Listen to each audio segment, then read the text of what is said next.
dude. Sorry, guys.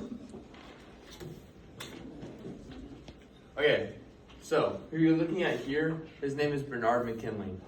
When he was 16 years old, he was involved in a fatal crime and was sentenced to 100 years in prison. Now, this is called a de facto punishment, which is basically where the person will end up dying behind the bars, so it counts as a life imprisonment. Now, he only spent 22 years in prison, and during that time, he got his GED and he became certified as a paralegal.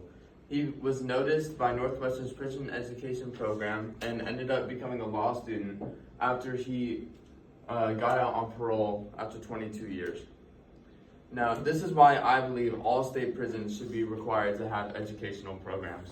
It matters because people like Bernard McKinley are stuck in prison and they have nowhere to go. And after they get out in prison, they might not have a chance to go back to a normal life. But if prison education is in place, it will help inmates not only go back to a normal life, but it will help lower unemployment rates. It'll help lower taxpayers' money. It'll help raise societal benefits in all cases. Now, I know I might not seem the person to be talking to you about all this, but this is very important to me because I want to be the person to seek reform. I want to be the person to make the change. So this is why that I believe you should listen to me. My audience is the state legislature, and I want them to make a change, and they need to involve prison education. Now, the problem is that high rates of low educational attainment among people who are incarcerated and the cost of recidivism affects both social and financial parts of their lives and the surrounding area's lives. Now, recidivism rates have not lowered at all in the past couple of years due to no change in inmates' behavior. And that behavior is caused by no change in education employment. Not just that, but prisons have not changed at all. And we need to make that change because if not, nothing is going to change. Everything will stay the same. Unemployment rates have also been decreasing over the past couple of years as the incarceration rate has risen. Now, this chart represents the civilian unemployment rate, and as you can see, it went extremely up in 2019 because we had a lack of incarceration. That was probably the year we had the least amount of crime. But back into 2025, everything changed.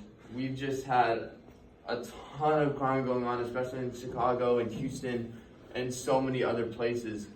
And if we don't cause a change in the prison system, then they go outside of prison and they just won't be able to find jobs. This is a problem in our society.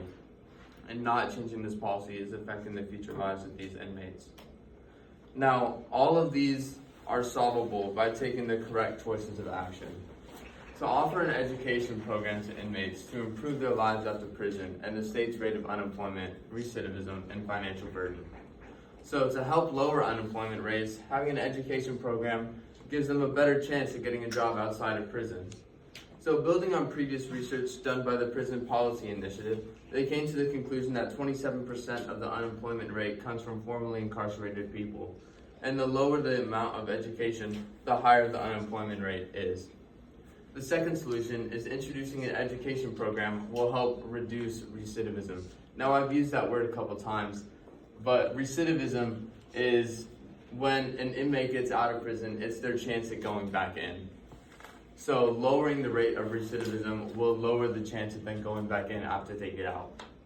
And the third solution is it costs more money to incarcerate someone and put them in prison than to provide an education to inmates.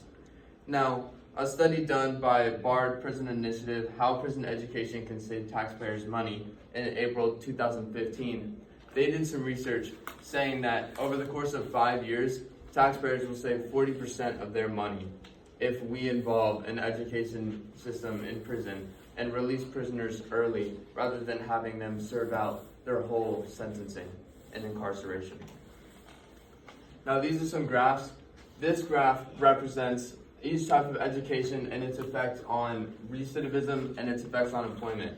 As you can see, it is all beneficial. This chart over here represents the unemployment rates of all kinds of formerly incarcerated people, and they've never been higher. And especially when it comes to black women, because they are treated very unfairly when it comes to the prison system and our justice society. Now, what does this all mean? Oh wait, my bad, guys. State prisons should be required to offer an education program to inmates. This causes inmates to behave differently, and this causes our society to have better standards. Now, you can help by supporting your local organizations and contact your state representatives to help advocate for correctional education programs in state prisons. Thank you.